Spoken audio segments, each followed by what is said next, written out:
ज़्यादा ये एक कारोबार बन चुका है, तो इस कारोबार को चलाने के लिए इन्वेस्टमेंट क्या चाहिए और इसके डूबने के कितने ज़्यादा चांस? अच्छा, मजे की बात है, पहले तो दौर था ना, कोई दौर था कि पाकिस्तान में जो 2 महीने नहाता नहीं था ना, 4 महीने बाल ही कटाता था, वो पीर बन जाता था। ठीक है, ऐसे ही है ना। तो लेकिन अब पता क्या, अब नया ट्रेंड सरकार ने शुरू किया कि well dress, neat and clean, खत किया हुआ, मेकअप किया हुआ। तो अब ये ट्रेंड चेंज हो गया। पहले वरना ऐसे पीर होते थे जो 6 महीने बाल नहीं कटाए मेरी तरह, ठीक है, तो 2 महीने मुंह नहीं धोया, 4 महीने नहाया नहीं, पीर बन गया। लेकिन अब जरा ये मॉडर्न पीर है, ये तो मानते हैं ना आप।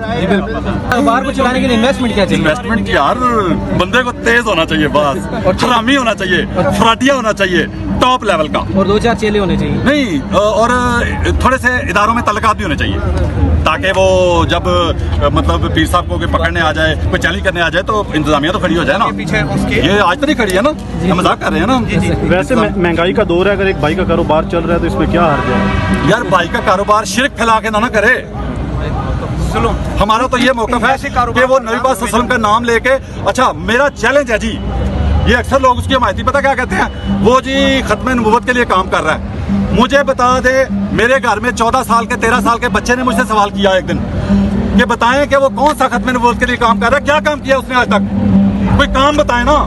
अच्छा, मुझे एक भाई ने कहा कि यार सियासतदान भी मुल्क को खा रहे हैं, अगर ये खा रहे हैं तो क्या हो गया, इसका क्या जवाब है? वो बस के खाता तो लगाता है, वही लोग होंगे, वो वैसे ही लोग हैं। मैंने एक इसी तरह और ये सियासतदानों की वजह से प्रमोट हो रहे हैं ऐसे लोग, क्योंकि वो चाहते हैं कि कौम इन्हीं चक्रों में लगी रहे, इन्हीं पीरों के चक्रों में लगी रहे, जलील होती रहे, ख्वार होती रहे। मैं तो कहता हूँ यार, सेहत कार्ड का इतना खर्चा इमरान खान ने भी किया, अब शायद ये हुकूमत भी शुरू कर दे। तो यार पीर साहब, सेहत कार्ड का खर्चा बचा लो, 1.5 रुपया, शायद सानू आटा सस्ता मिल जाए, गरीब आदमी को रोटी सस्ती मिल जाए, चीनी सस्ती मिल जाए, काफी तादाद में सस्ता नहीं दे रहे, वो नहीं दे रहे। शायद चीनी सस्ती मिल जाए, कोई घी सस्ता गरीब को मिल जाए। सेहत कार्ड का खर्चा बचा लो पीर साहब। हस्ताना चाहो मैं लेके जाना, सारे मरीजों ने उठाओ। मैं एक ऐसी बच्ची को जानता हूँ, वो ये ना कहे बाद में, हो सकता है ये कहे पैदाइशी, एक बच्ची ऐसी को जानता हूँ जो बचपन में गिर गई थी, वो मजदूर हो गई है, 19 साल उसकी उम्र हो गई है, वो 4 रुपये पे पड़ी है। मैं वो बच्ची दिखाऊंगा जी अपने शो में। मेरा चैलेंज है कि उसको ठीक कर दें। मैं पूरे पाकिस्तान में क्या पूरी दुनिया में प्रचार करूंगा पीर साहब का, क्या मुरीद हो जाए, मैं खुद मुरीद हो जाऊंगा।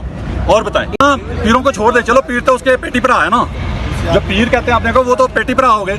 जो मौलाना हजरात हैं, जो दीन के लिए कहते हैं हम काम कर रहे हैं, जिस तरह मौलाना फजल रहमान साहब हैं, वो हम यही सुनते हैं जी, उलमा के सरबराह हैं वो। जी जी, मेरे ख्याल से उनको सबसे पहले आगे आना चाहिए था। बिल्कुल आगे जाए, ठीक है। उसके बाद ये जो साद रिजवी साहब हैं माशाल्लाह, उनको भी आगे आना चाहिए।